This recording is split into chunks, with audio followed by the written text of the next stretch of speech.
Hi students, welcome to lesson number 3, Casteism. The rising trends of casteism and the violence has created a feeling of suspicion and insecurity among various castes. People in high positions in a caste and subcaste in appointments and promotions creates the caste solidarity to the extent that 1. One caste attempts to dominate over other. 2. Higher caste exploits the lower caste. 3. Elections are contested and won on basis of caste. And 4. Intercaste conflicts increase in society. Though casteism, intercaste conflicts and incidents of caste violence are more prevalent in rural areas, yet they occur in the urban areas as well. The objectives of the lesson are: 1. To learn the meaning of casteism. 2. To understand the intensity of the problem of casteism. 3. To know the causes of casteism. 4. To know why it is an obstacle of development.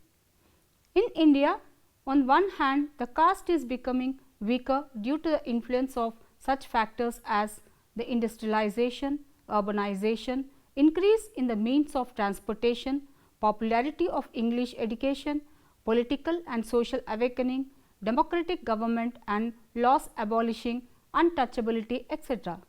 And on the other such new organizations as labor unions, etc., on the basis of occupation, post capacity are being established due to an increase in the desire for money caused by the influence of Western education.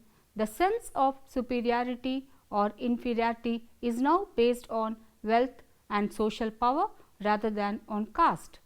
The caste consciousness based on occupations is replacing the class consciousness. All these changes led people to believe that the caste system will generally take on the form of a class system.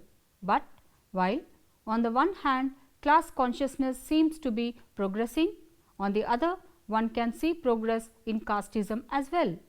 For people are specially gifted in a particular occupation, other occupations are very limited in India and the paths to those that are available are closed. Children of those parents who have a small income or who have no wealth look out only for service. Most commonly in the biggest business institutions and sometimes even in educational institutions, what happens is that the people who are employed in various posts belong to caste of the properties, organizers and senior officials.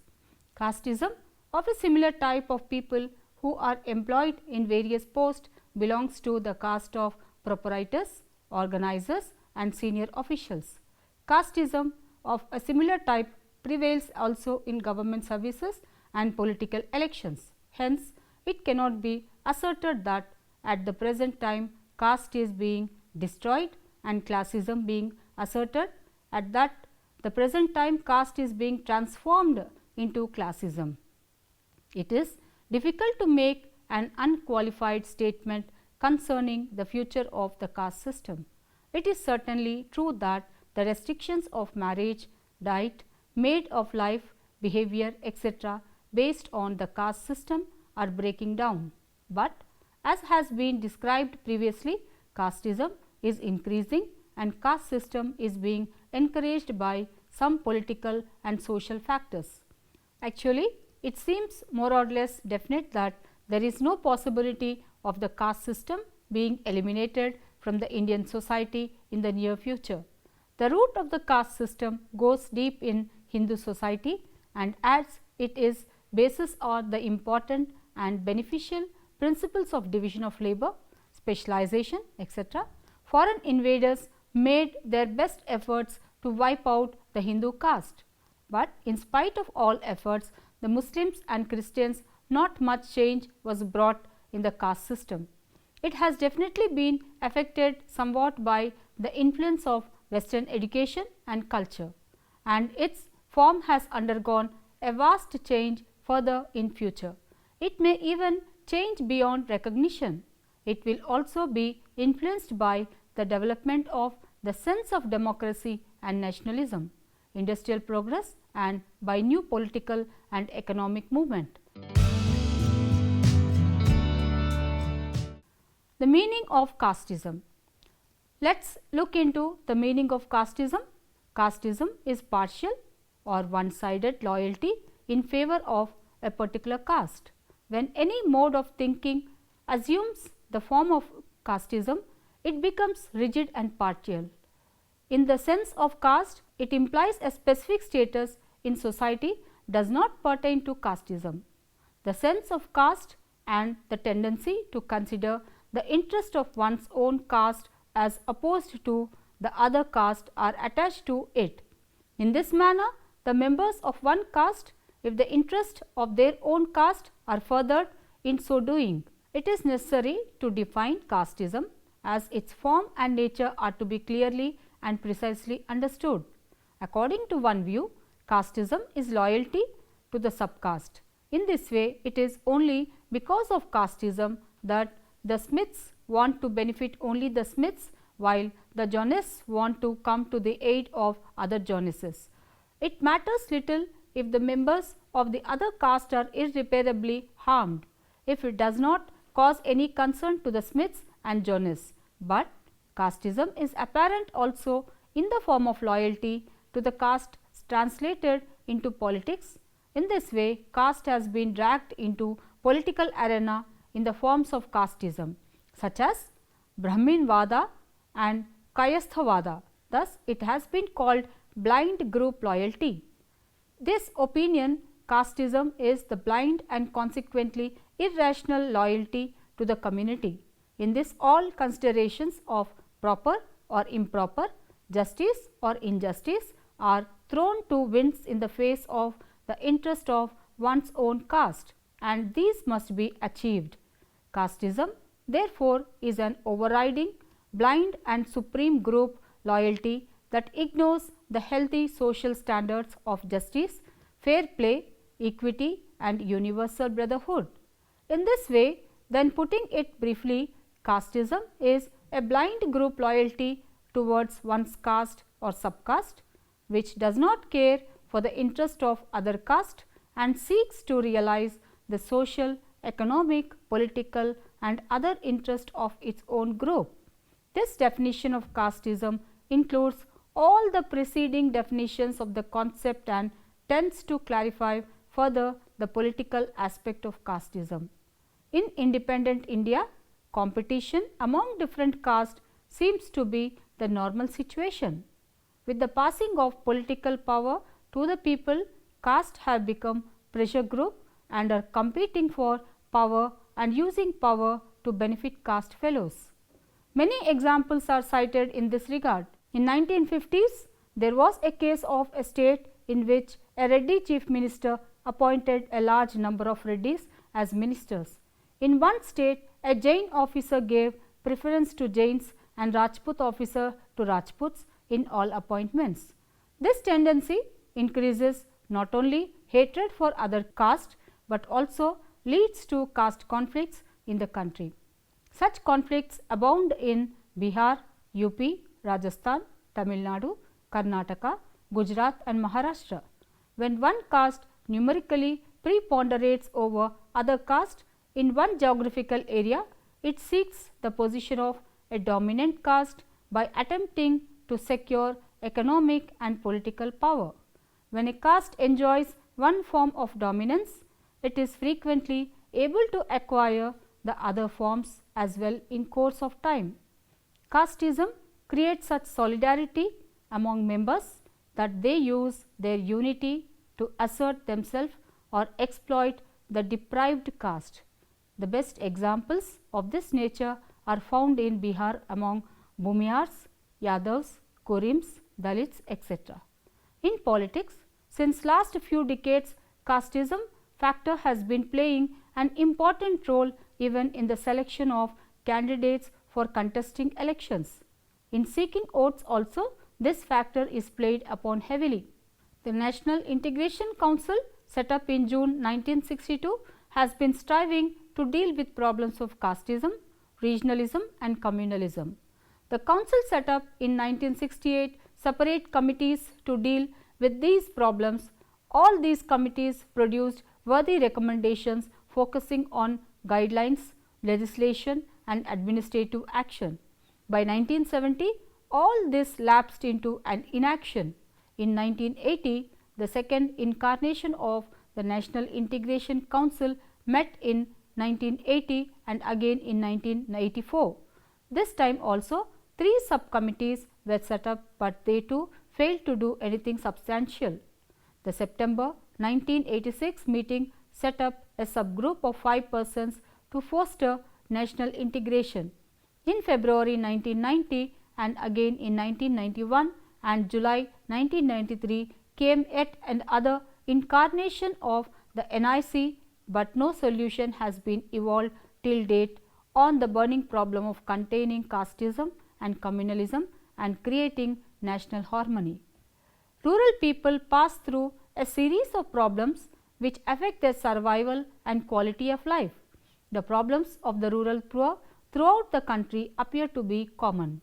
However, the intensity of these problems also varies due to the family size, employment status, ownership of various resources, socio-economic background and religious beliefs.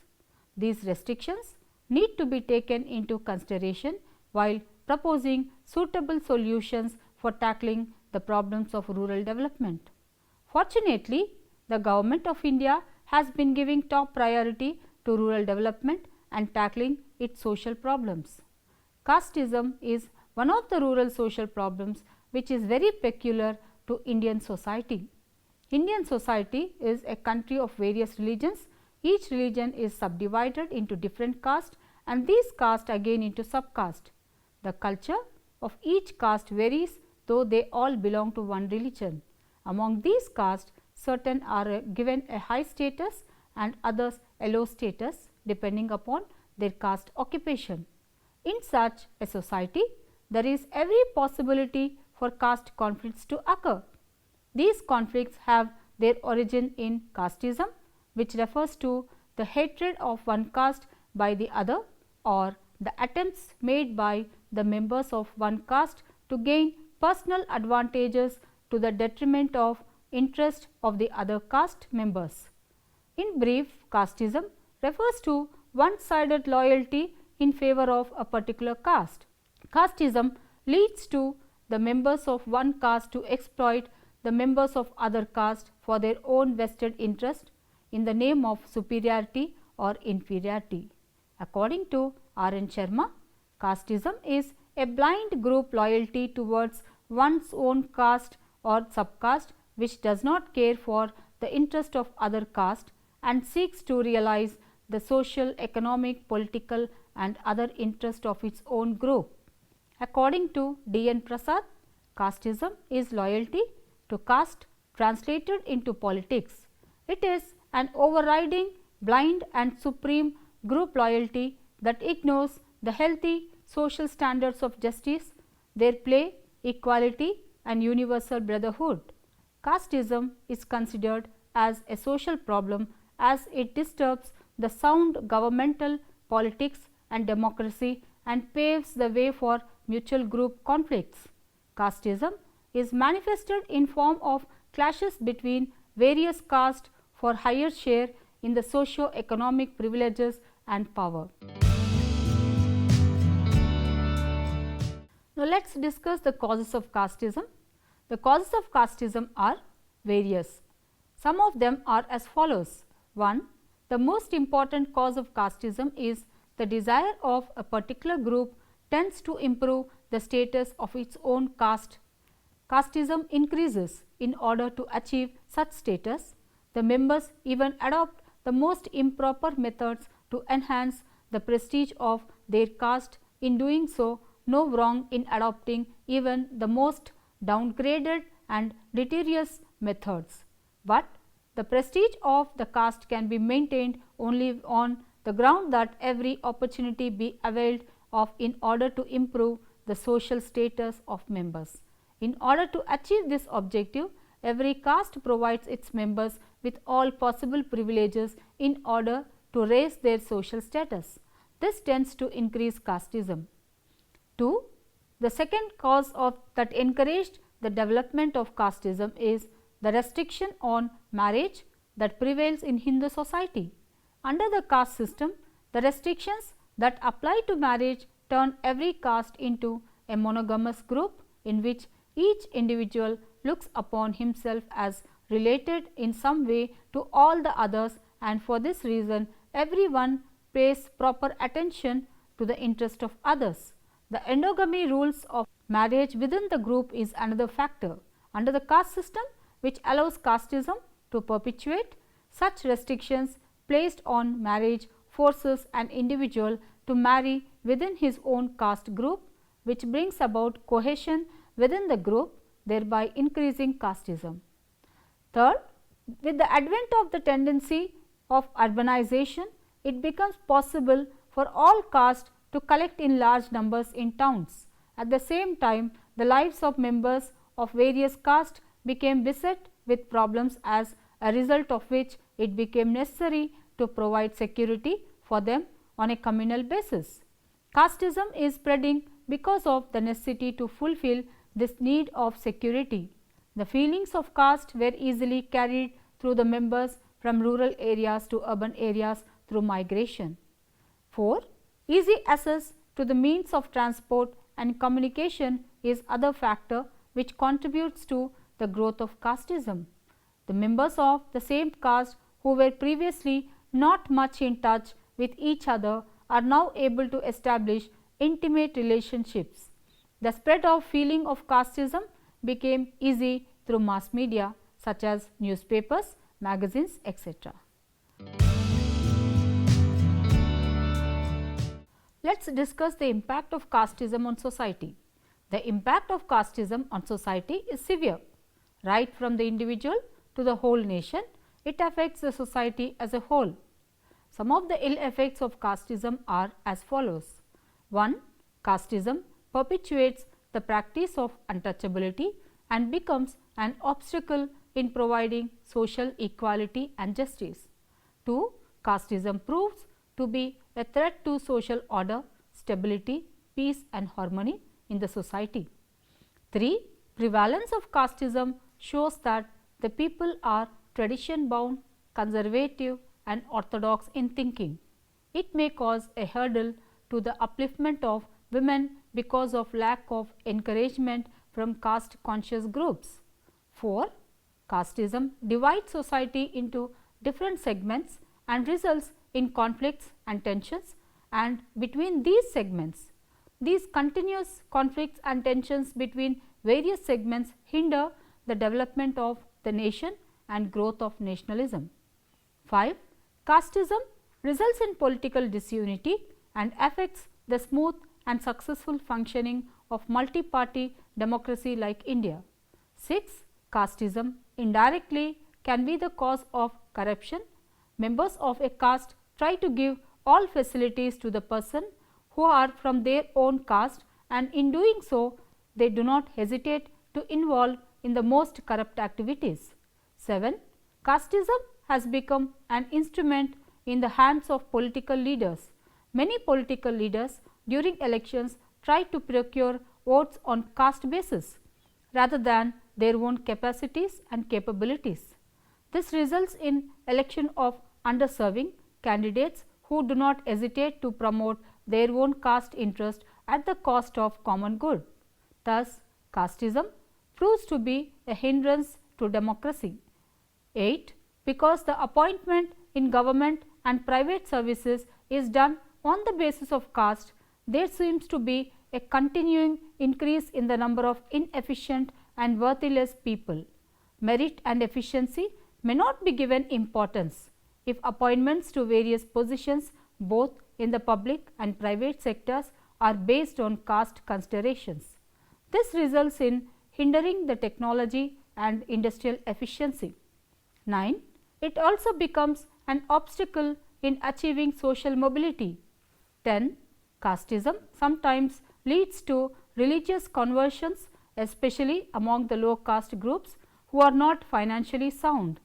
Other cause for such conversions is that certain unbearable exploited conditions arise out of dominance of certain caste groups over other caste groups. Let's discuss the solutions to the problem of casteism. Till now, we have discussed about the ill effects of casteism.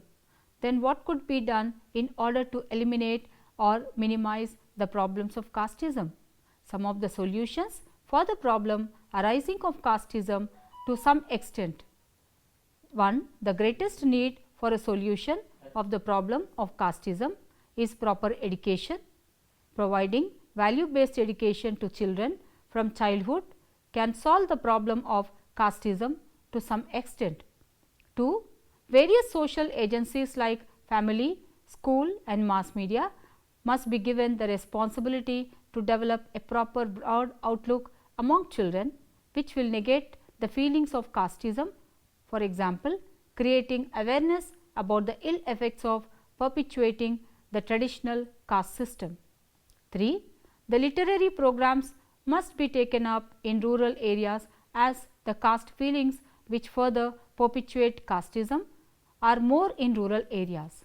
These feelings of casteism can be minimized by the provision of social education among rural population. 4. By encouraging intercaste marriages, the feelings arising out of casteism can be minimized as these marriages bring two families of different caste closer to each other. 5. Provision of cultural and economic equality among different sections of the society reduces the chances of jealousy and competition. Thus, economic and cultural equality is important in eliminating casteism. Mahatma Gandhi has compared caste to the appendix in the human body. As long as it continues to enjoy health, it serves its purpose, but when it becomes diseased, the only cure is to eliminate it, because if it is not removed, it poses a threat to the existence of the entire organism. In this way, it is opined by some people that this conflict can be eliminated from democracy only when the caste system is completely removed from it. According to R. N. Sharma, different scholars have suggested different views and solutions for the problems and conflicts arising out of casteism. Some of them are as follows. According to G. S. Gurye, the conflict originating in casteism can be removed by encouraging intercaste marriages. Coeducation should be introduced at the primary level and boys and girls should be given the opportunity to come together. This will lead to improvement of behavior between different sexes simultaneously, with which casteism will be actively refuted. 2. According to Dr. V. K. R. V. Rao, in order to put an end to casteism and to deprive it of its very basis, the creation of some optional groups is necessary through which the communal tendencies of individual can be manifested and organized. As these increase, casteism decreases. The individuals will have the chance to express their instincts and motives outside the caste. 3. According to Mrs. Iravate Karve, in order to put an end to the conflicts arising out of casteism, it is necessary to create economic and cultural equality between the caste. 4. Professor P. N. Prabhu is of the opinion that the conflicts created by casteism can be ended only when the internal aspects of conduct are influenced. For this, it is necessary to try and develop new attitudes in the people. The idea of caste is deep rooted among the people of India, as it has strong foundation in our society. The problems arising out of casteism cannot be easily wiped off and may take years. The form of caste system must be changed in order to meet the nation's development. The government and non-governmental agencies should make efforts to achieve this kind of change in our society, through which we can eliminate caste system. A strong and tremendous revolution is needed to get rid of it. Hence, as long as the society is not prepared to change the system and to adopt some other social order in its place, it is best to confine one to corrections and improvements. The notion of caste has been existent in Indian society for almost thousands of years. Today, it has become an impediment for the progress of country. It is necessary to change its form in order to ensure the development of national sentiment and the progress and success of democracy in the country. But this cannot be achieved in a matter of few years. For this, it is necessary to determine the extent to which caste system should be developed, and then all government and non-governmental sources in the country should be employed for the achievement of that level of development. The first step would be to remove the idea of caste discrimination from the minds of the future generation. Co-education will encourage intercaste marriages. Further, the idea of eliminating words that indicate caste form names should also be propagated and made popular. Caste committees and associations should be prevented legally, and the government should prevent appointments being made to post on the basis of caste, whether in government or non-government organizations. In this way, it is necessary to make efforts directions for improvement of this horizon.